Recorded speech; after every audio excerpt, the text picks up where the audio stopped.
Halo semuanya, selamat malam.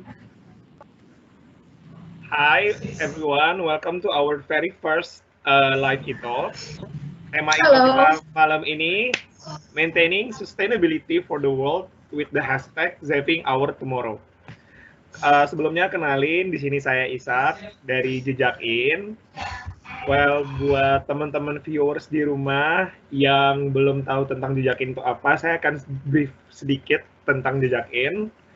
Well, Jejakin itu adalah startup teknologi yang punya visi untuk mengakselerasi climate actions dengan bantuan teknologi. Jadi misalnya, contohnya kalau misalnya sama ini kan kita sering dengar banyak banget program-program penanaman pohon yang sifatnya seremonial. Jadi misalnya kita nanam pohon, diliput sama media, and that's it.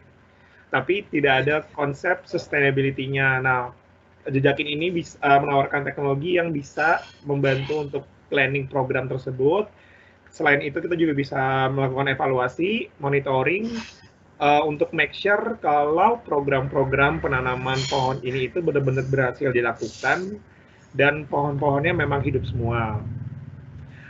Selain itu kita juga bisa, Jejakin ini bisa mengukur impact dari penanaman pohon itu sendiri, misalnya kayak jumlah karbon yang berhasil diserap, impact-nya terhadap water infiltration kayak gimana, dan biodiversity dan sebagainya. Pokoknya untuk info yang lebih detail, teman-teman viewers bisa cek IG kita, website kita di jejak.in, atau langsung kepoin IG kita di @jejak_in. Di sini aku ada Mbak Prasetyaning Tias. Halo Mbak, selamat malam. Ya, jadi Mbak Tias ini adalah author dari Sustaination.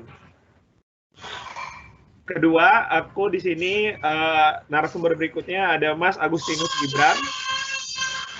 Halo, selamat Hai malam. Mas. Aku panggilnya Mas Agus, Mas Tinus, Mas Gibran. Bisa Tinus, bisa Gibran, senyamannya aja. Oke, Mas Tinus aja berarti ya. Mas Tinus ini merupakan associate fasilitator dari Rumah Remedy. Well, kita langsung masuk aja. Pertama aku mau nanya ke Mbak Tias dulu nih. Oke, Mbak Tias, boleh dong di-share atau diceritain ke kita, how could you finally end up with Sustaination? Jadi kayak perjalanan karir itu gimana?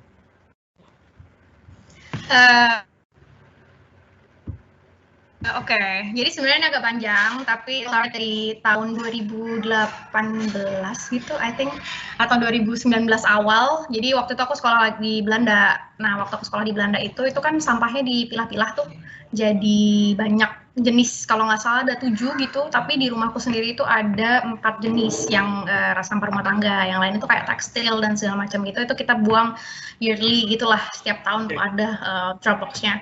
Nah, waktu itu aku sekolah jurusannya Sustainable Energy Technology. Jadi sebenarnya udah nggak asing lah tentang sustainability itu udah nggak asing. Jadi waktu itu pengennya jadi, aku pengen membawa perubahan di Indonesia gitu kan soal renewable energy. Tapi ternyata it's not that easy gitu.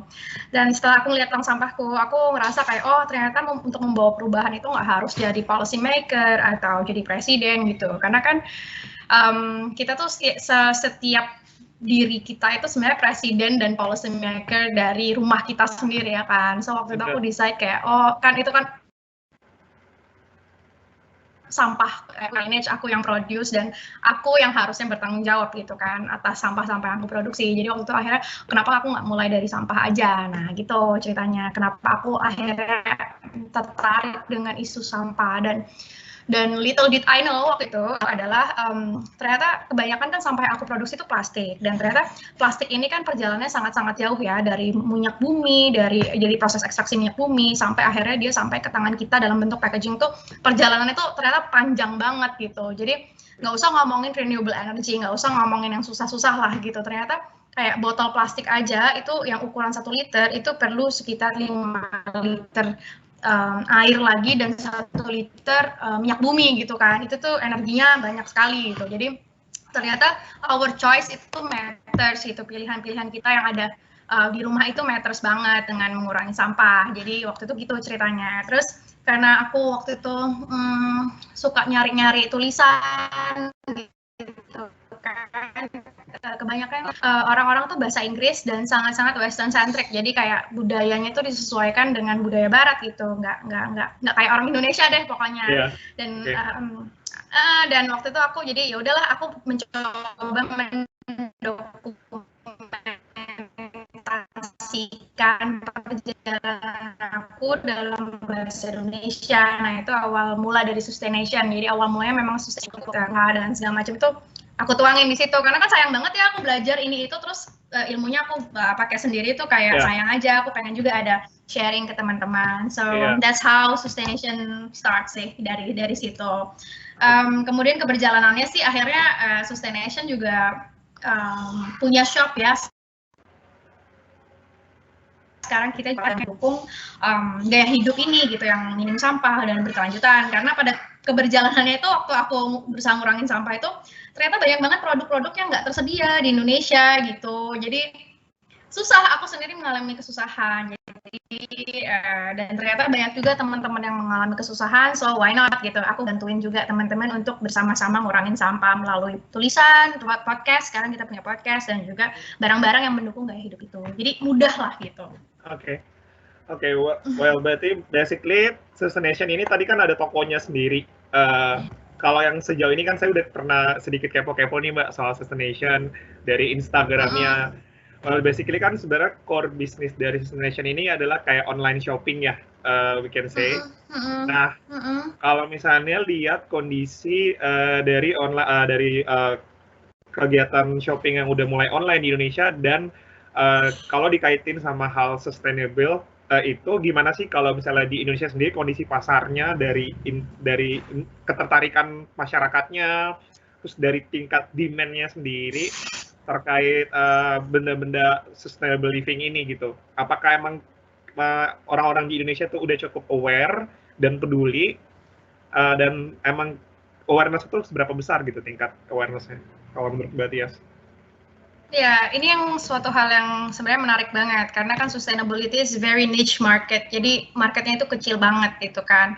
Terus tentang awareness itu juga sebenarnya it's growing rapidly, jadi sebenarnya tumbuh dengan sangat pesat, cuman masih banyak banget opportunity untuk dimainkan gitu. Jadi untuk grab more attention gitu, karena kan misi kita itu untuk kan Sustaination itu sebenarnya kepanjangan dari sustainable nation gitu. Jadi kita memimpikan sebuah negara yang sustainable dengan rakyat-rakyat yang berpraktisi gaya hidup berkelanjutan gitu kan sebenarnya. Jadi kita the more we get more people to involve gitu, itu sebenarnya sangat-sangat menyenangkan, karena kita menuju sebuah tadi tujuan yang sustainable nation itu tadi gitu.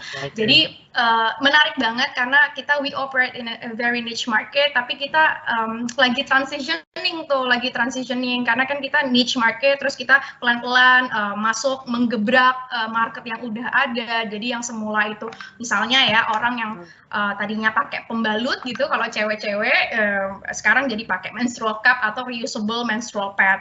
Dan hal yang menarik tentang sustainability market ini adalah kita menjual barang-barang yang nggak habis gitu. Jadi kita jual barang-barang yang memang last for years gitu.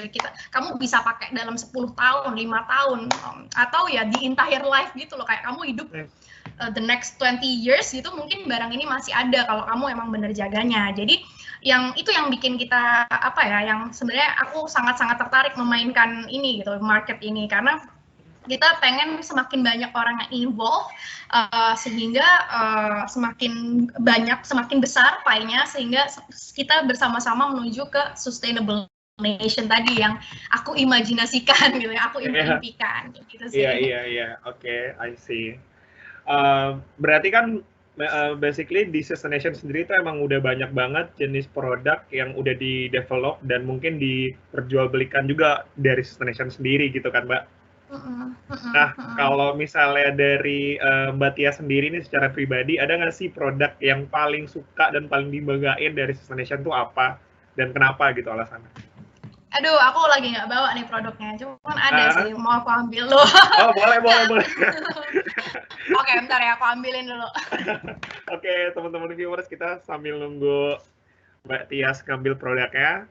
Jadi buat kalian yang sebenarnya penasaran, itu bisa cek di IG Sustaination juga. Di situ ada banyak produk-produk yang emang dijual oleh Sustaination. Ada Mbak produknya? Oke, I'm back. Ini namanya menstrual cup. So, I'm talking to you. Ini mungkin nggak buat cowok-cowok ya. Ini buat cewek-cewek. Ini menstrual cup. Ini produk pertama banget yang aku bawa di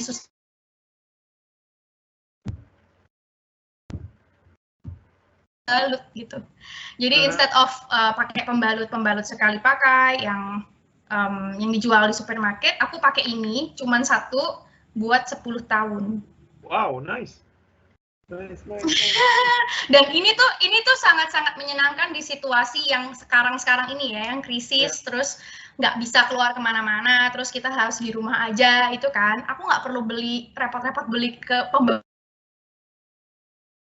karena I only need this one gitu. Aku cuma butuh satu aja gitu. Aku nggak perlu pergi ke supermarket, aku nggak perlu order di online shop, aku nggak perlu ribet lah mikirin tamu datang bulanku setiap bulan gitu. Jadi sangat-sangat menyenangkan, dan dalam waktu yang seperti ini sangat-sangat menyelamatkan hidup wanita gitu.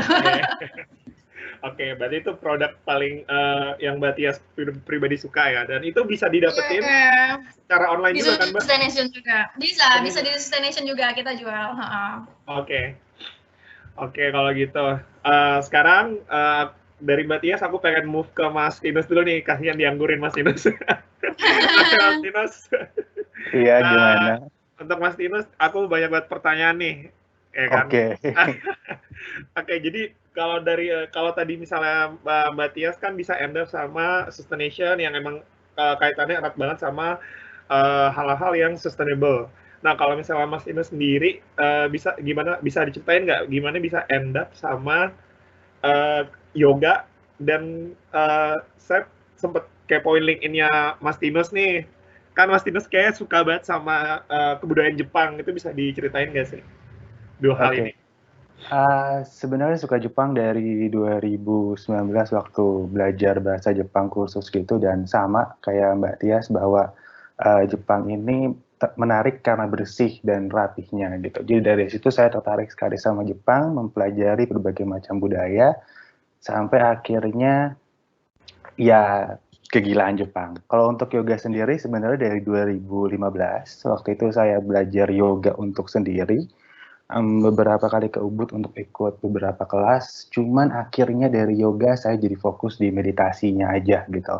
Jadi kalau yoga untuk diri sendiri, untuk olah badan, sementara kalau untuk meditasi saya memang ada kelas khusus, ketemu dengan berbagai macam orang untuk releasing the stress and focus on the mind-nya maunya gimana, fokus sama maunya seperti apa. Karena ini berhubungan dengan yang namanya mindful living tadi gitu. Gimana orang bisa memilih produk yang bisa sustain kalau seandainya sebagai pribadi belum tahu nih maunya apa, kebutuhannya apa, dan value dari sebuah brand yang dibeli itu untuk hidupnya seperti apa. Nah, inilah yang saya lakukan tiap hari, tiap saat ketika saya berkehidupan, sehingga saya bisa memilih produk-produk yang tadi dibilang oleh Mbak Tias bahwa bisa membuat hidup kita jauh lebih baik karena memang sustain gitu. Oke, berarti kan tadi dari Mas Tino sendiri udah sempat menyinggung ada terminologi mindfulness. Itu sebenarnya kalau saya juga baru dengar terminologi itu. Maksudnya bisa nggak sih Mas sebenarnya mindfulness living dan mindfulness fasilitas itu apa sih sebenarnya? Dan terkait hubungannya sama rumah remedy sendiri, yang bisa bikin rumah remedy itu beda sama yang lain tuh apa gitu? Jadi mindful living itu berkaitan dengan bagaimana seseorang bisa fokus dan juga kemudian bisa aware dengan apa yang ia lakukan. Jadi mindful itu sekedar sadar bernafas seperti yang kita lakukan setiap saat. Mungkin kebanyakan orang take it for granted, ya udah nafas gitu aja. Padahal sebenarnya dengan tarik nafas lewat hidung, kemudian hembuskan lewat mulut dalam berbagai macam aktivitas, entah itu mulai menyapu di rumah, bekerja, depan laptop, cuci piring, cuci baju, nonton TV, apapun itu kita lakukan secara sadar, itu bisa membantu kita jauh lebih fokus dan bisa aware dengan apa yang kita butuhkan. Nah, ketika seseorang sudah bisa aware dengan apa yang dia butuhkan apa yang dia mau, secara otomatis orang tersebut bisa memilih produk ataupun service ataupun apapun yang berhubungan dengan bisnis yang sustain dengan hidupnya, yang sesuai dengan value-nya. Tadi seperti katakan oleh Mbak Tias bahwa beliau kuliah di Belanda terus kemudian mengetahui bahwa di sana ada berbagai macam sampah yang ia klasifikasikan. Di situ beliau membuat bisnisnya di sini yang berhubungan dengan sustainability. Begitupun kita sebagai manusia. Ketika kita bisa aware dengan apa yang kita lakukan setiap saat saja, sesimpel kita minum air putih, apakah kita sadar dengan nafas kita, ke toilet, kemudian nonton TV, ketika kita sadar, kita tahu bahwa sebenarnya apa sih yang kita butuhkan untuk berkehidupan. Nah, berkaitan dengan mindfulness fasilitator, lebih kepada menjadi seorang fasilitator buat teman-teman yang membutuhkan stress meditation atau juga self-love meditation. Jadi kalau dikatakan apa yang membedakan Rumah Remedy dengan well-being center yang lain, kami memiliki 360 holistic well-being yang berkaitan dengan personal dan juga profesional.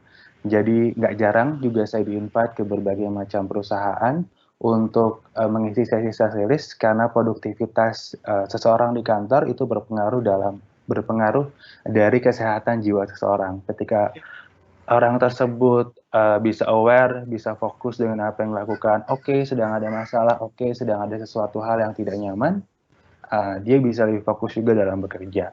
Begitu sih. Oke. Berarti sebenarnya kalau dari Rumah Remedy sendiri ini berarti menyediakan fasilitas-fasilitas seperti yoga session, pilates, yang kayak gitu-gitu ya Mas ya?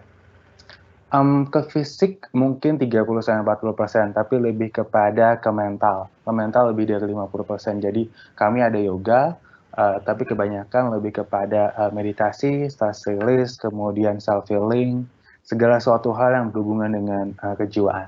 Gitu. Oke. Ini sebenarnya menarik banget ya kalau misalnya tadi menyambung dari pernyataan dari Mas Tinus dan disambungin dengan visinya dari Mbak Tias. Kayak memang sebenarnya selama ini kan orang kadang tuh melakukan sesuatu dia tidak sadar, tidak memikirkan impact dari perbuatannya sendiri gitu kan. Gimana sih Mas bisa ya untuk numbuhin kesadaran itu sendiri gitu loh dari dirinya sendiri. Jadi biar orang-orang itu jelas dan aware kalau misalnya semua tindakannya itu bisa impact kemana-mana gitu, ke lingkungan, mungkin ke orang lain juga, ke hal-hal sosial kayak gitu. Yang pertama, knowing yourself dulu, karena berbagai macam orang yang saya temui adalah belum tahu inginnya apa. Sesimpel makan siang mau menu yang ada kuahnya atau yang kering, mau ada sayurnya aja atau mungkin ada dagingnya. Kemudian mau jalan-jalan, mau ke outdoor atau mau ke indoor. Ketika kita tahu apa yang kita inginkan, itu bisa dengan lebih mudah kita menjustify kehidupan kita akan seperti apa. Karena dengan demikian, gampang nih buat kita menentukan maunya A, B, C, atau D. Nah, bagaimana kita bisa tahu dengan diri kita sendiri maunya apa? Tadi balik ke nafas. Sesimpel seperti itu, kita bisa tahu bahwa sebenarnya ada yang nyaman nggak sih sama apa yang kita lakukan sekarang. Seperti saat ini kita duduk, apakah kita benar-benar mindful berada duduk di sini, nyaman, begitupun mungkin viewers yang ada di rumah, apakah sadar bahwa posisinya beneran duduk, atau setengah duduk, atau senderan, kemudian nyaman nggak posisinya seperti itu, karena anggota tubuh kita ini sangat pintar sekali dalam menerima aksi apa yang kita lakukan. Jadi ketika kita duduknya kurang nyaman, mungkin yang bagian kiri sakit, yang bagian kanan sakit. Sakitnya kenapa? Apakah karena habis fisik atau memang hanya sekedar menumpuk berat badan saja? Ketika kita bisa tahu apa yang kita inginkan dengan tidak, itu bisa membantu kita untuk lebih fokus tadi.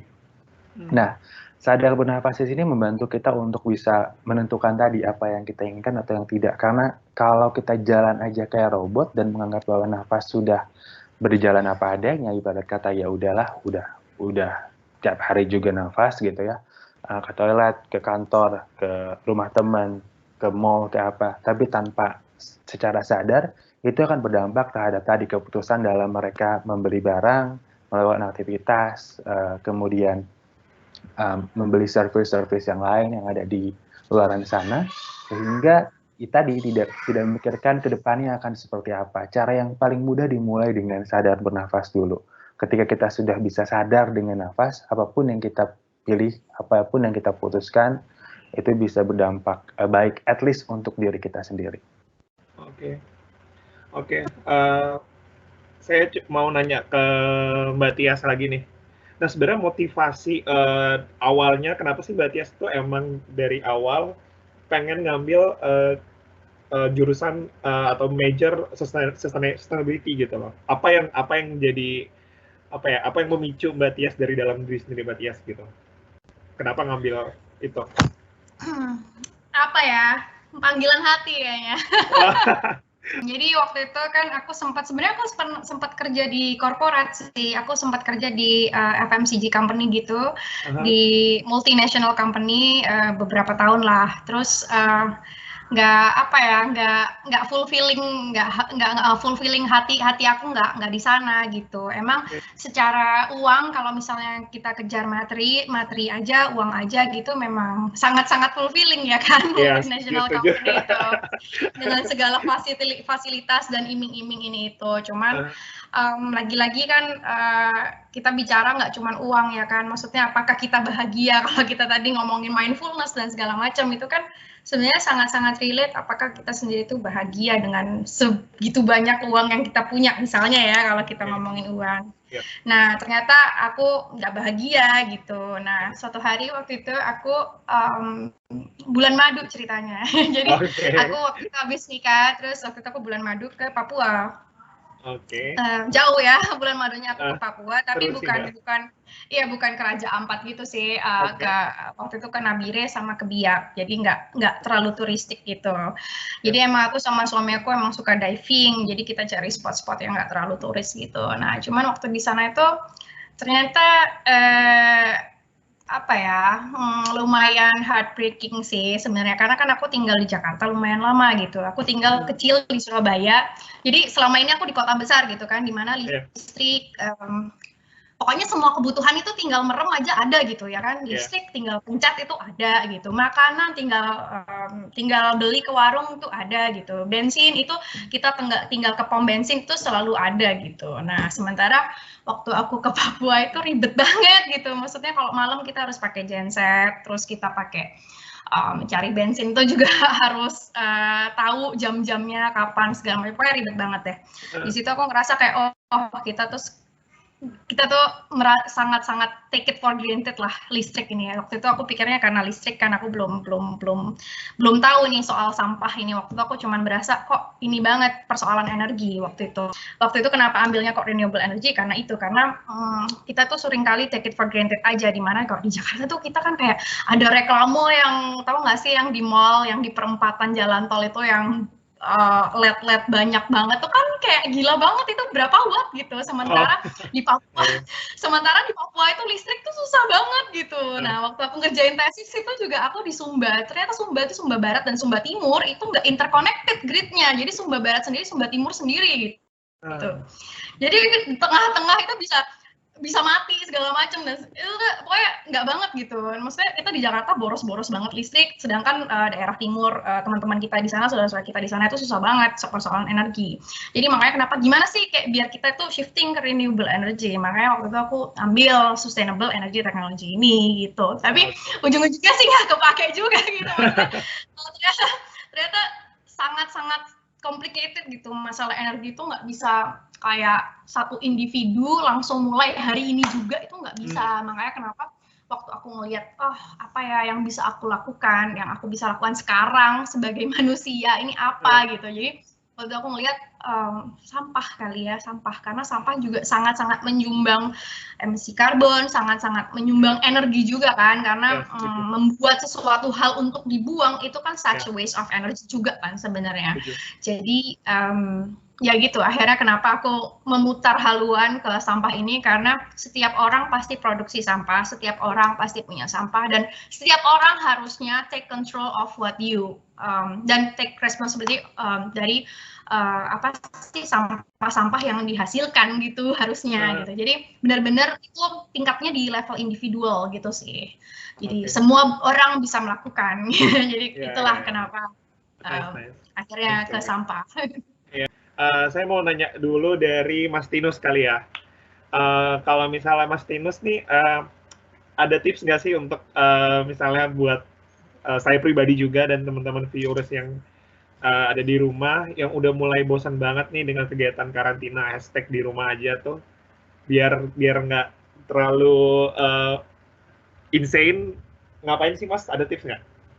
Oke, tadi Mbak Tias bercerita bahwa ketika beliau bulan madu ke tempat yang tidak biasa beliau tempati, sehingga ada sebuah kondisi di mana menjerit di dalam hatinya, wah apa aneh gitu ya, nggak sesuai dengan apa yang terjadi. Nah, ketika kita sadar, ketika kita aware bahwa itu adalah bukan hal yang biasanya terjadi dan membuat kita tidak nyaman, insting yang muncul pertama kali adalah wanting to survive. Cari cara gimana caranya bisa survive apapun dilakukan. Yang bagus adalah ketika bisa sadar mencari cara. Ketika tidak sadar, apapun dilakukan dan tidak memikirkan dampaknya seperti apa. Nah, ketika kita sadar, itu bisa mulai tertata, mulai termapping apa yang harus dilakukan pertama kali, kedua, ketiga, dan keempat. So far ini buat saya work from home minggu kedua. Saya masih excited, saya masih seru, masih menyenangkan, karena minggu pertama kemarin untuk isi perut, makan, saya memilih untuk order online. Di minggu kedua, saya mengganti dengan memasak. Akhirnya di hari minggu lalu, saya beli berbagai macam kebutuhan makan yang saya planning buat seminggu. Saya mau makan apa aja ya, mau makan rumahan apa aja ya. Akhirnya saya beli semua, masukin kulkas, ternyata habis per besok ini. Hitungan saya cukup akurat, dan habis minggu ini. Minggu depan saya mungkin berpikir untuk online lagi. Sehingga ada perubahan tiap minggu apa yang saya lakukan. Demikian pun sehari-hari. Bangun pagi, lalu buka laptop. Kebetulan saya juga bekerja di salah satu perusahaan. Setelah bekerja, ada yang pagi-pagi sebelum saya mulai call, saya seduh dulu jamu-jamu, atau kadang saya minum susu, kadang saya minum kopi, terus kemudian saya ganti berbagai macam pola kebiasaan saya setiap kali saya bangun tidur sampai dengan tidur lagi, dan mengisi berbagai macam kegiatan seperti ini. Kebetulan setiap Selasa saya punya kelas online juga. Teman-teman yang mau join bisa cek Instagramnya Rumah Remedy. Jadi setiap hari itu ada saja hal yang harus bisa saya lakukan, dan saya rasa 24 jam sehari itu cepet banget kok. Ini udah minggu kedua lagi, udah hari ke-12 buat saya, fully di rumah gak kemana-mana. Sesekali beli makanan, it's okay. Kadang olahraga pagi, kadang olahraganya sore, kadang hanya nonton TV langganan atau mungkin movie langganan. Jadi cari cara bagaimana caranya teman-teman bisa tetap sadar, memilih dan melakukan kegiatan yang menyamankan. Hari ini saya baru belajar hal baru, saya coloring terapi. Jadi kalau sebelum-sebelumnya saya dengerin musik, meditasi, releasing ketidaknyamanan, yoga, lari, sore ini saya mau agak bermain dengan mindful, ketekunan, memilih warna. Barusan sebelum sesi ini, saya coloring terapi, ternyata menyenangkan. Dan ketika saya membeli peralatan itu, saya bertanya sama diri saya, kamu bisanya ngecatnya pakai apa nih? Cat air kah, krayon, spidol, atau mungkin cat warna? Nah, komunikasi dengan diri sendiri setiap kali memutuskan sesuatu, itu bisa membuat kita jauh lebih enjoy dalam menjalankannya. Akhirnya kemarin ketika saya beli coloring book, saya beli 3 jenis pewarna sekaligus karena saya yakin saya krayon kurang bagus, tapi saya nggak tahu cat air, spidol dengan pensil warna. Barusan saya pakai cat air, mungkin besok saya akan ganti dengan spidol.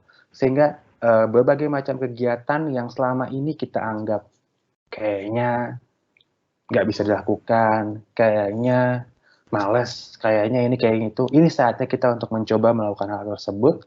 dengan sadar tadi. Simpelnya nafas aja deh. Oke. Mungkin sekarang kita, kalau itu tadi misalnya hal yang dilakukan oleh Mas Tinus, kalau misalnya Mbak Tia sendiri nih, selama pandemi COVID ini, apa sih yang udah dilakuin di rumah gitu loh? Mungkin yang bisa diikutin sama teman-teman viewers di rumah juga. Sebenarnya dengan adanya pandemi COVID ini kan sebenarnya berita yang cukup menyedihkan ya, yang sangat menyedihkan sih sebenarnya kan. Cuman untuk yang bisa di rumah aja ini kan sebuah privilege ya kan, harus disadari bahwa nggak semua orang bisa di rumah aja ya kan. Banyak orang-orang yang tetap harus kerja gitu di luar. Dan untuk teman-teman yang bisa di rumah aja, ini sebenarnya sebuah berkah gitu, sebuah keberuntungan karena ini kan suatu hal yang nggak semua orang bisa miliki gitu. Nah, kalau aku sih mikirnya ketika kita bisa di rumah aja itu ada alangkah baiknya kalau kita tuh gunakan dengan kegiatan-kegiatan yang sebenarnya berguna gitu ya kan. Kalau Mas atau Mas Tinus tadi kan beliau secara mindful gitu ya, itu aku setuju banget sih, kita mencoba melakukan kegiatan-kegiatan yang fulfilling our heart, karena biasanya kan kita kalau kerja di kantor tuh kan pace-nya cepet ya, kayak bangun pagi ke kantor, terus ngetik, terus pulang udah capek tidur. Nah, ketika kita punya waktu lebih banyak di rumah, itu kita bisa sedikit slowing down gitu dan melakukan kegiatan-kegiatan secara sadar gitu. Dan sebenarnya dengan adanya lebih banyak waktu di rumah, ini sebenarnya udah nggak ada alasan lagi buat kita, aduh nggak punya waktu nih buat ngelakuin ini, nggak punya waktu buat ngelakuin itu. Jadi salah satu hal yang banyak banget diomongin gitu di publik soal gaya hidup berkelanjutan itu, aduh ribet, aku nggak punya waktu gitu. So now you have time gitu kan, kayak misalnya, kayak misalnya mau belajar mengompos gitu kan, ribet gitu, aku nggak punya waktu. No, sekarang kamu punya waktunya, ayo let's do it, ayo kita belajar ngompos. Kalau misalnya, aduh ribet banget, aku nggak punya waktu buat milah sampah, buat ngaudit sampah. Jadi aku tuh selalu bilang, nggak usah ribet-ribet, sekarang kita lihat dulu aja tong sampahnya, kita lihat paling banyak itu sampah apa, itu namanya trash audit atau mengaudit tong sampah kita. Nggak punya waktu, aku sibuk. Sekarang nggak ada alasan, sekarang kamu punya waktunya. So now that you have time, sekarang kita bisa sama-sama trash audit, kita bisa lihat sampah kita paling banyak apa. Misalnya, paling banyak ternyata jajan nih, ternyata banyak sampah kemasan, plastik-plastik, ini aku nggak tahu mau kemana. Ya udah, kalau gitu jangan jajan lagi, jajannya diganti misalnya buah gitu kan, lebih sehat juga kan. Dengan adanya virus ini kan sebenarnya kita juga harus berperilaku lebih sehat juga kan, biar ya tubuh kita sehat, kita jadi imunitas kita juga bagus gitu, jadi nggak gampang sakit. Jadi kita nggak jajan-jajan yang aneh-aneh gitu. Jadi instead of beli-beli yang berkemasan, kita beli buah gitu sebagai pengganti cemilan. Terus kita coba misalnya tadinya kita online gitu, order online, sekarang kan kita punya waktu lebih banyak di rumah, kita coba masak semua makanan dari scratch. Kalau aku emang dari awal emang aku nggak makan makanan berkemasan, jadi emang masak dari scratch ya. Misal aku pengen bumbu ayam kuning gitu ya, aku masak bumbunya tuh dari kunyit, dari bawang putih kayak gitu, jadi nggak instan kan, jadi meminimalisir sampah gitu. Jadi coba lakukan hal-hal yang fulfilling dengan secara mindful. Kalau kata Mas Tinus tadi ya kan, kalau misalnya tadinya mau belajar mengompos tapi aku nggak punya waktu, ya udah sekarang kan punya waktunya, ayo kita belajar ngompos. Misalnya, aduh aku mau berkebun nih, aku mau coba nanam gitu, misalnya tadi nggak punya waktu, sekarang ada waktunya. Jadi kayak gitu sih kalau aku sih. Selama ini aku udah minggu keempat kayaknya work from home. Udah lama banget, aku minggu ketiga ya, ini memasuki minggu ketiga. Aku masih suka ke kantor juga sih, soalnya timku banyak yang nggak di daerah kantor, karena rumahku deket banget sama kantornya Sustaination. Jadi aku masih suka ke kantor gitu once in a while, tapi ini udah kayak minggu ketiga gitu sih aku work from home. Aku lebih banyak workout, nyobain macam-macam workout sama siapa gitu di YouTube. Terus aku cobain meditasi yang tadinya aku nggak bisa tahan 30 menit meditasi, terus aku jadi bisa 30 menit meditasi. Terus tadinya aku nggak bisa apa, sekarang jadi apa. Terus aku belajar capoeira, itu aneh banget, tiba-tiba belajar capoeira. Jadi aneh-aneh deh, jadi cobain hal-hal yang baru, nonton film-film baru. Jadi banyak sih sebenarnya hal-hal positif yang bisa kita lakukan. Ada yang menarik tadi Mbak Tia sempat mention trash audit. Trash audit ya. Mungkin banyak teman-teman viewers di rumah tuh yang nggak baru banget dengar istilah trash audit. Sebenarnya tuh boleh dijelasin singkat aja nggak trash audit itu apa, dan kalau orang-orang pengen tahu tuh dia bisa cari tahu di mana gitu. Oke, jadi trash audit itu sebenarnya seperti namanya itu audit sampah ya kan. Sebelum kita, kalau aku sih dulu sebelum kita memutuskan untuk mengurangi sampah itu sebenarnya paling enak tuh kita ngelihat kan sebenarnya kita paling banyak tuh ngeproduksi sampah apa ya kan, bener nggak? Kalau kita mau ngurangin kan enaknya ngurangin yang paling banyak dulu ya kan, biar semangat gitu maksudnya. Nah, jadi kita lihat tong sampah kita, emang ini agak menjijikan sih, cuman ya kita lihat aja gitu, oh ternyata paling banyak sampahnya tuh misalnya bungkus mie gitu, ya udah jangan makan mie lagi gitu, atau misalnya paling banyak styrofoam dari orderan online, ya udah kalau gitu kurangin jajan online-nya. Terus misalnya kalau enggak, oh ternyata paling banyak sampah organik nih, ternyata tempat sampahku campur-campur antara plastik, anorganik, terus tiba-tiba ada kulit mangga, kulit timun gitu, jadi bekas-bekas sisa organik lah ya kan. Nah sebenarnya sampah anorganik dan sampah organik yang bercampur-campur ini yang bikin sebenarnya tempat sampah kita bau, basah, belatungan, terus harus dikasih alas plastik ya kan. Waktu itu kan pelarangan kantong plastik, terus kalau kantong plastik dilarang tempat sampahku dialasin apa? Sebenarnya kalau kita milahin sampah organik dan anorganik ini dipisah, itu sebenarnya tempat sampah kita tuh jadi bersih banget. Jadi kita nggak perlu alas plastik lagi sih sebenarnya. Jadi kalau misalnya ya kita lihat gitu, paling banyak sampah yang kita produksi di rumah itu apa? Misalnya paling banyak plastik makanan, ya udah jangan jajan lagi gitu. Kalau misalnya paling banyak styrofoam dari ojek online, ya udah jangan order online lagi. Tapi kalau misalnya organik paling banyak, itu lebih gampang lagi. Kita tinggal bikin aja kompos gitu kan. Jadi dipisahin organik sama anorganik, terus organiknya dikompos. Nah ini sebenarnya aku banyak banget tulisan tentang gimana caranya ngurangin sampah, gimana caranya mengompos, gimana cara bikin biopori. Ngompos itu juga caranya macam-macam, dari yang paling pemalas sampai yang paling rajin dan asik, itu ada semua caranya. Dan itu banyak sih, aku udah tulisin banyak banget artikel di website Sustaination, itu bisa dibaca-baca blognya di situ. Oke, nice. Jadi aku mau coba ini juga ya, ngasih pertanyaan dari teman-teman viewers di rumah. Mungkin pertama pertanyaan untuk Mas Tinus dulu. Jadi saya bacain aja ya. Di sini jadi ada pertanyaan, kalau kita mau mulai belajar untuk seperti meditasi atau yang disebut dengan breathing technique, apa saran dari Mas Tinus untuk orang-orang yang mau baru pertama kali nyoba? Oke. Buat semua viewers dimanapun yang berada, silahkan sekarang duduk tegak aja doang. Oke. Saya ngikutin Mas. Kemudian, ya simpel doang kok. Tarik nafas dari hidung, tahan di perut sebentar, buang lewat mulut. Lakukan kayak gitu secara berkala sampai benar-benar merasa nyaman. Sesimpel itu, nggak ada teknik breathing apapun kecuali yang sudah diketahui orang banyak. Namun, jika teman-teman mungkin merasa worry-nya lagi datang, rasa sedihnya lagi datang, rasa galau lagi datang, teman-teman bisa menggunakan teknik 478. Ini teknik yang dipopulerkan oleh banyak sekali orang. Tarik nafas 4 hitungan, tahan di perut 7 hitungan, kemudian dihembuskan 8 hitungan.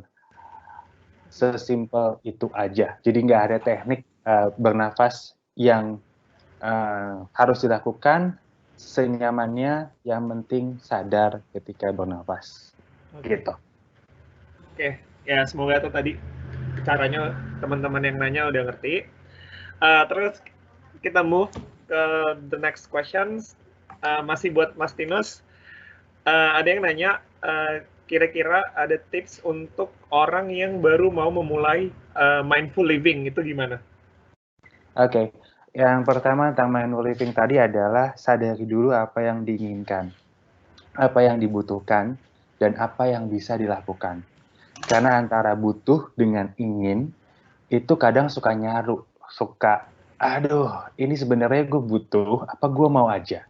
Setelah itu, setelah tahu apa yang butuh dan apa yang mau, baru apa yang bisa dilakukan. Ketika sudah tahu apa yang bisa dilakukan, baru deh memilih produk apa atau brand apa yang memang sesuai dengan value-nya. Karena nggak banyak, mungkin sebagian dari kita melihat bahwa oh lagi trennya produk A, lagi trennya produk B, kemudian it's happening, it's cool. Oke, it's happening, it's cool. Apakah ini sesuai dengan value Anda? Apakah ini sesuai dengan persona? Ketika itu semua terjawab iya, mungkin silahkan. Bisa saja memilih brand tersebut. Tapi ketika tidak, mari kita pikirkan lagi bahwa apakah brand yang saya gunakan ini berguna buat saya, buat lingkungan, atau juga buat sekitar. Apakah ini akan tadi menjadi sampah yang tidak bisa diolah lagi, atau memang bisa diolah. Ketika bisa diolah, nanti akan jadi seperti apa barang selanjutnya, seperti itu. Berarti sebenarnya mindful living sama mindset itu sama apa beda? Mengganti mindset seseorang ataupun juga diri sendiri atau juga orang lain itu perlu proses. Yang perlu dilakukan adalah menyadari bahwa kita akan berproses menjadi apa yang kita inginkan. Jadi ketika kita sadar bahwa tadi, berarti sempat bilang kalau banyak sampah styrofoam, stop order makanan online. Bagi sebagian orang mungkin akan, shock, tapi bisa dilakukan dengan secara berkala. Kalau mungkin tadinya setiap hari, jadi 2 hari sekali, jadi 3 hari sekali. Seperti yang saya lakukan, minggu lalu saya order, minggu sekarang saya tidak order, minggu depan mungkin akan saya mix. Jadi itu tergantung daripada apa yang bisa kita lakukan. Nah, hal-hal seperti itu kita bisa lakukan secara terus-menerus. Ketika sudah menjadi kebiasaan, lama-kelamaan mindset-nya pun akan berubah. Karena proses saya menjalani ini semua pun bukan waktu yang singkat dan saya tidak pernah berpikir untuk memiliki mindful living. Yang saya miliki, yang saya inginkan ketika itu adalah bagaimana caranya saya bisa memanage anger saya. Ketika itu sudah mulai terhandle, kemudian saya berpikir lagi apa yang bisa saya lakukan. Kemudian saya akhirnya memilih brand ataupun juga produk yang sesuai dengan persona saya, sesuai dengan apa yang saya inginkan, namun tetap membawa hal baik buat kehidupan saya dan juga sekitar. Gitu. Ini ada pertanyaan next. Jadi saya pernah mendengar kindful living. Apakah itu another step setelah menjalani mindful living atau berbeda? Oke. Antara mindful living dengan kindful living itu bagi saya yang membedakan adalah ketika kita mindful untuk diri kita sendiri, ketika kita kindful itu untuk diri kita dan juga orang lain. Karena buat saya ketika kita mindful, kita tahu purpose of life-nya kita itu sendiri apa. Ketika kita sudah tahu purpose of life apa, dengan secara otomatis kita akan bisa berbuat baik untuk diri kita dan juga orang lain. Karena sebelum kita berbuat baik sama orang lain, alangkah baiknya kita menyadari diri kita terlebih dahulu, berbuat baik kepada diri kita terlebih dahulu, seperti halnya dengan pesawat. Nah, kalau dibilangin next step atau enggak, honestly saya belum memahami itu, tapi yang saya rasakan adalah ketika orang sudah sadar dengan apa yang dia lakukan, secara otomatis dia akan berkontribusi kepada sekitar. Oke. Last questions. Nih Mas, buat Mas Tinus, di sini dia nanya, saya panic attack karena virus yang sedang ramai ini. Kadang bikin saya jadi stres. Jadi parno sendiri. Gimana caranya biar saya bisa mengobati stres ini? Biar dia lebih tenang. Oke, yang saya lakukan untuk diri saya adalah filter semua informasi yang beredar. Filter dalam artian bisa dikasih waktu dalam waktu 1 hari, misalkan saya cuma mau mengkonsumsi informasi terkait pandemik saat ini hanya 30 menit saja. 30 menit dari 24 jam itu cukup sedikit dan difilter lagi. Saya mau dapat informasi 30 menit ini apakah dari internet atau dari TV saja. Ketika dari internet, saya mau dari akun mana aja. Ketika dari TV, saya mau tahu dari TV mana aja.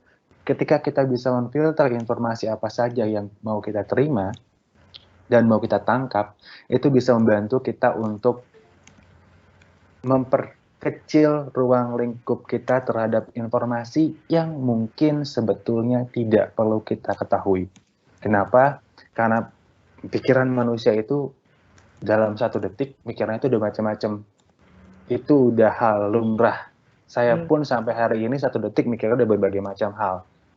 Namun bagaimana caranya agar kita tetap bisa aware dengan apa yang terjadi, bisa melakukan keputusan apa yang bisa kita lakukan ketika suatu hal terjadi, kita boleh mengkonsumsi informasi itu, namun dibuat terfilter dengan apa yang kita ingin dengarkan. Seperti sosial media, ada beberapa teman yang mungkin memberikan informasi tentang update status sudah berapa, bagaimana, kemudian peran pemerintah dan sebagainya. Ketika itu informasi yang disampaikan dengan angle yang menurut saya nyaman, saya tidak akan mute story-nya, saya tidak akan mute post-nya. Tapi ketika angle-nya adalah sudah ada caci maki, kemudian marah dan lain sebagainya, saya merasa tidak nyaman. Belum tentu saya tidak setuju dengan statement-nya atau belum tentu saya setuju dengan statement-nya.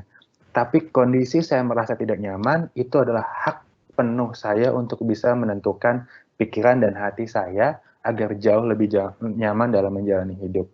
Udah saya di rumah, tidak bisa bersosialisasi, kemudian saya dapat informasi yang tidak nyaman, akhirnya saya memutuskan untuk memfilter informasi tersebut.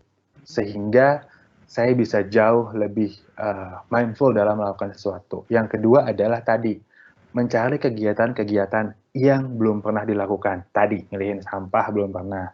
Kita selama ini mungkin buang sampah sembarangan, dalam arti kata, ya udah tong sampah di rumah, di dapur, buang-buang aja. Tapi tahu nggak sih sebenarnya setelah itu mau dibuang kemana, diapakan, padahal itu bekas kita loh. Harusnya tidak ada sampah kalau kita tidak makan, tapi kita butuh makan. So, apa yang kita bisa lakukan, aware dengan sampah tersebut. Nah, hal-hal yang kita tidak pernah lakukan sebelumnya dan kita lakukan sekarang, itu akan mendatangkan value terbaru dalam hidup kita. Sehingga kita merasa bahwa, oh, dengan kondisi demikian, itu ada hal lain yang bisa saya dapatkan. Gitu. So far itu yang saya lakukan. Pertama adalah filter informasi, filter berita. Kedua adalah mencari kegiatan yang belum pernah saya lakukan. Oke. Okay. Thank you, Mas Tinus. Sekarang aku mau nanya ke Mbak Tias. Mbak Tias, ini ada pertanyaan terkait program konservasi di Indonesia. Jadi di sini pertanyaannya, apa permasalahan terbesar dari program konservasi di Indonesia dan what do you think we should do to tackle these problems? Wow, susah banget ya. Oke, Mbak. Boleh. Konservasi ini kan ada banyak konservasi yang mana ya kan? Yang hewan kah, yang hutan kah, yang mana gitu kan sebenarnya.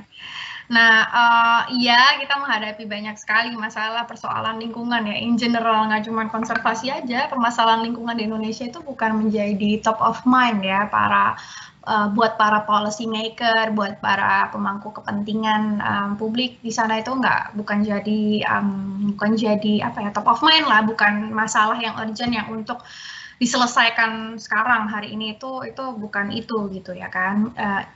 Yang menurut aku sih sebenarnya understandable juga gitu, karena kan kita tuh developing country, kita kan Indonesia itu negara berkembang di mana memang banyak sekali permasalahan selain masalah lingkungan. Itu understandable banget kenapa masalah lingkungan tuh nggak pernah jadi nomor satu lah gitu. Kita kan ada banyak banget masalah pendidikan, kita punya masalah infrastruktur, kita punya masalah ekonomi gitu. Sedangkan kalau di negara maju itu kan memang dia udah mature gitu, dia secara infrastruktur, ekonomi segala macam itu lebih mature gitu, dimana mereka bisa punya ruang dan waktu untuk berpikir lebih lanjut tentang masa depan gitu, tentang lingkungan gitu.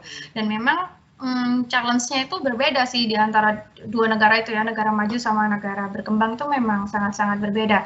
Nah, buat di Indonesia sendiri emang paling cepat itu memang kalau dari pemangku kepentingan ya bikin policy di mana-mana kayak gitu ya. Sekarang buktinya aja soal penanganan wabah COVID-19 ini kan sebenarnya kita saling tunggu-tungguan juga, dimana kalau misalnya ada policy yang jelas sebenarnya kan kita ngikut aja ya kan. Itu sebenarnya sama aja buat semua hal, dimana ketika policy-nya itu jelas sebenarnya bisa aja. Nah, ini permasalahan lingkungan, konservasi itu sebenarnya challenge paling terbesar tuh di policy sih, di policy itu apa? Undang-undang gitu, peraturan yang ada itu challenge-nya ada di situ. Satu contoh aja soal renewable energy ya. Kalau konservasi hutan sama hewan aku nggak bisa banyak ngomong soalnya aku nggak berada di lingkup itu ya. Yang aku bisa ngomongin tuh misalnya masalah energi aja ya. Kita itu kan produksi batu bara kita tuh murah banget gitu kan. Nah, policy kita itu sangat-sangat supporting ke batu bara dan fossil fuel gitu.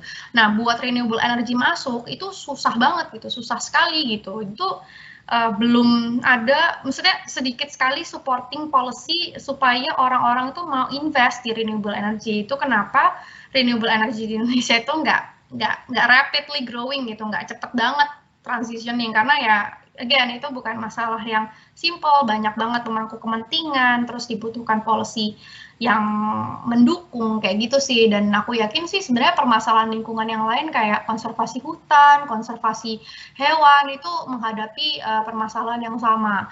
Nah, apa yang kita bisa lakukan di level individu? Ya kita lagi-lagi kalau meminjam kata-kata Mas Agustinus, ya kita being mindful on what we did gitu ya. Kita berkesadaran dengan apa yang kita lakukan. Aku setuju banget soal mindful living ya, karena buat aku sendiri praktisi untuk mempraktekkan sustainable living, kita tuh harus sadar dengan setiap tindakan atau keputusan yang kita ambil. Misalnya gini, kalau misalnya aku mau beli kopi kekinian, aku sadar kalau aku tahu itu kopi itu membutuhkan lahan ya kan. Kopi ini membutuhkan lahan untuk ditanam. Dia membutuhkan berapa waktu, dia membutuhkan pupuk, dia membutuhkan jumlah air berapa gitu kan, sampai akhirnya dia dikirim ke toko kopi. Kemudian aku pakai botol plastik, pakai gelas plastik ya kan, kalau kopi-kopi sekarang itu kan pakai gelas cup plastik gitu kan. Aku tahu cup plastik ini dibikinnya dari ekstraksi minyak bumi, aku tahu itu diambilnya nggak gampang, misalnya dari laut atau dari bawah tanah, terus ditransport ke perusahaan packing plastik segala macam, jadi biji plastik, jadi akhirnya kemudian jadi gelas, dari gelas di packing ke toko kopinya, sampai akhirnya nyampe ke tangan aku, dan aku sadar kalau plastik ini nggak bisa didaur ulang. Cereng, jadi aku sadar kalau itu akan create sampah. Jadi dengan begitu aku akan sangat-sangat menghindari dengan sadar kalau aku nggak akan mau minum si kopi ini, gitu. Misalnya ya, atau minimal aku mau minum kopi nih, karena aku candu nih sama kopi, aku minimal harus 1 gelas nih sehari. Udah aku bawa tumblerku sendiri. Nah, ya Mas Tinus dong liatin tumblernya. Aku bawa tumblerku sendiri gitu. Jadi segala keputusan yang kita ambil itu kita ambil dengan sadar. Misalnya kalau kita buang sampah organik gitu kan, sampah organik ini nggak bisa terurai di TPA, di tempat pembuangan akhir, karena dia akan memproduksi gas metana dan segala macam. Oh, kalau gitu aku harus mengompos. Aku mengompos dengan sadar. Aku makan dengan sadar, mindful eating. Aku nikmat, badanku nikmat, tapi sampahnya aku juga dengan sadar aku olah. Jadi aku nggak membuang sampah, aku nggak merusak lingkungan. So aku dengan sadar aku baik sama tubuhku, dengan sadar aku baik untuk bumi, kayak gitu sih. Jadi ya memang sebagai individu itu kita terkesan nggak banyak yang bisa dilakukan. Padahal kalau kita, tadi aku meminjam kata-kata Mas Agustinus, kalau kita dengan sadar melihat apa yang ada di sekitar kita, itu sebenarnya banyak banget yang kita bisa lakukan, banyak banget. Aku nggak pernah ada satu hal yang kehabisan gitu, ada aja, oh ini kurang, ini bisa begini, ini bisa gitu, ini tuh banyak banget guys, gitu, kayak banyak banget, nggak akan kamu kehabisan. Tapi itu kuncinya memang harus sadar sih, kayak aku sadar, aku bakal produksi sampah organik nih, oke aku harus ngompost gitu, kayak gitu-gitu sih. Jadi dalam challenge-nya emang policy lagi, aku harus bilang itu policy yang paling challenge itu sebenarnya supporting policy, tapi kita sebagai individu sebenarnya banyak banget yang bisa kita lakukan. Kalau di Indonesia sendiri, daerah mana yang sebenarnya pengelolaan sampahnya itu udah bagus?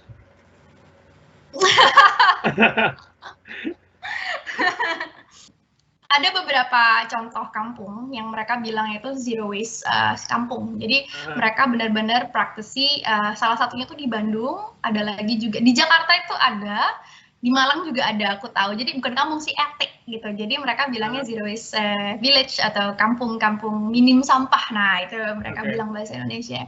Mereka benar-benar menggerakkan dari kepala RT-nya, ketua RT-nya, menggerakkan warga untuk bersama-sama, ya udah kita kurangin sampah, kita mengompos dari rumah, kita bikin lubang biopori. Dan ini sebenarnya contoh-contoh yang bagus yang bisa ditiru sama kampung-kampung yang lain, sama RT-RT yang lain. Nah, kalau misalnya kota mana yang paling bagus, sebenarnya ya itu lagi, karena setiap kota ini permasalahan sampah itu nggak sesimpel itu. Aku pernah bikin podcast sama teman aku, Yobel dari YPBB. YPBB ini sebuah non-profit organization di Bandung. Nanti bisa didengerin, itu tentang seluk-beluk permasalahan sampah di Bandung. Jadi bisa didengerin tuh podcastnya, ada di Spotify, Sustain Talks namanya. Itu agak panjang, tapi itu dengan kalian mendengarkan itu, kalian akan paham kalau permasalahan sampah itu di Indonesia tuh ribet banget gitu, dan nggak bisa diselesain like finger tips gitu, kayak nggak bisa gitu. Jadi lagi-lagi aku ngomong policy ya kan, dan mana yang paling bagus sebenarnya aku bilang aduh nggak ada sih, belum ada gitu. Tapi ya ya kita menuju sana. Tapi banyak banget sih kampung-kampung RT-RT yang udah menunjukkan kalau ini tuh bisa, kampung minim sampah itu bisa terjadi, dan bukannya malah kehilangan pekerjaan, karena kan biasanya kalau aku ngurangin sampah ntar pemulung nggak punya kerjaan dong dan apa segala macam, itu sebenarnya nggak kejadian sih, sebenarnya malah creating new jobs gitu, ada pekerjaan baru yang bisa dilakukan secara bersama-sama. Oke, semoga tadi pertanyaan-pertanyaan yang udah dijawab teman-teman viewers di rumah udah mulai paham dan mengerti tentang pertanyaannya. Nggak kerasa ini kan kita udah mau reach the end of our session. Jadi mungkin terakhir dari Mbak Tias dan Mas Tinus, ada closing statement nggak terkait tema kita malam ini, yaitu berarti maintaining sustainability for the world. Mungkin dari Mbak Tias dulu, ladies first. Oh, ladies first. Ladies first. Maintaining sustainability for the world. Jadi kalau aku sih berharap teman-teman dengan yang privilege, yang bisa banget di rumah aja dengan waktu yang seperti ini, kan sebenarnya kita yang termasuk orang yang beruntung. Nah, gunakan kesempatan ini untuk restart, untuk yang tadinya mau belajar lebih hidup lebih ramah lingkungan tapi nggak punya waktu, nggak sempat gitu kan, ribet gitu kan, biasanya orang tuh bilangnya ribet ya kan. Nah, ayo kita sama-sama kita cobain, kita restart hidup kita yang tadinya serba cepat, serba instan, kita restart, kita coba duduk lebih tenang, lebih sadar, kita lebih sadar juga, kita coba lihat sampah kita lagi, kita coba lihat lagi apa sih yang paling banyak dan apa sih yang bisa kita lakukan untuk hidup lebih selaras alam ya aku bilang, karena dengan kita lebih sadar dalam mengambil semua tindakan tuh sebenarnya akan jauh-jauh lebih baik buat diri kita, buat tubuh kita, dan buat bumi juga gitu. Jadi apa yang tadinya udah pending, ayo lakukan sekarang mumpung kita ada waktunya nih gitu. Kalau dari Mas Tinus? Setuju banget saya sampaikan sama Mbak Tias. Kalau tadi ada yang bilangnya adalah pending. Memang hidup ini polarity ya. Kita belum melakukan apa yang selama ini pending, dan ternyata dengan kondisi demikian banyak hal yang jadinya pending. Nah, ketika kita punya waktu saat ini untuk bisa banyak waktu di rumah, lakukan apapun yang membuat teman-teman merasa jauh lebih nyaman, jauh lebih happy, di hati jauh lebih menyenangkan. Yang penting dilakukan secara sadar. Apapun itu yang dilakukan secara sadar dengan nafas, itu pasti datangnya dari hati, itu pasti datangnya jauh lebih nyaman, jauh lebih mengenakan. Nah, berkaitan dengan maintaining sustainability for the world, saya menginterpretasikan sebagai mindful living for sustainability life, yang mana teman-teman bisa menjadi presiden buat dirinya sendiri untuk menentukan apa yang dibeli, apa yang dibuang, dan apa yang dikonsumsi. Nah, dengan demikian teman-teman sudah membantu untuk membuat dirinya sendiri menjadi lebih sustain, sehingga hidupnya jauh lebih bermakna, paling tidak untuk dirinya sendiri. Itu sih. Nah, buat teman-teman kayak banyak pertanyaan yang masuk, silahkan bisa DM saya di Instagram Agustinus Gibran, atau juga bisa join sesi saya di Instagram juga ada Rumah Remedy. Buat pertanyaan-pertanyaan belum dijawab, mohon maaf sekali, tapi kita bisa diskusi lebih lanjut. Jadi intinya buat teman-teman viewer, tadi udah di-share tentang gimana kita menjalani hidup dan gunain momen ini untuk riset kebiasaan-kebiasaan kita agar kita bisa memilih hidup yang lebih sustainable.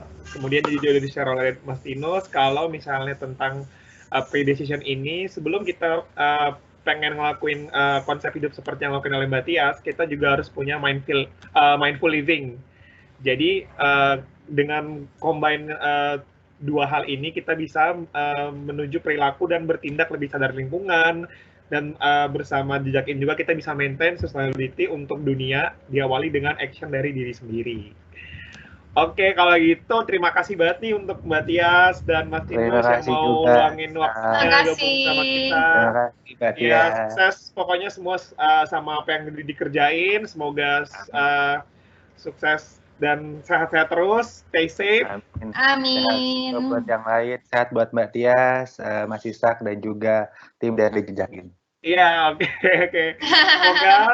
Semoga obrolan kita malam ini tuh benar-benar bisa menginspirasi teman-teman di rumah, dan jangan lupa untuk follow IG Jejakin di @jejak_in untuk tahu lebih update mengenai soal live event e-talk selanjutnya. Dan mungkin untuk pertanyaan-pertanyaan yang belum bisa kejawab nih, bener banget bisa reach kita langsung di DM, bisa DM ke Instagramnya Mbak Tias True Sustaination, atau juga Instagramnya Mas Tinus di tadi @Agustinus Gibran ya, Mas? Betul, iya. Atau di Rumah Remedy juga bisa.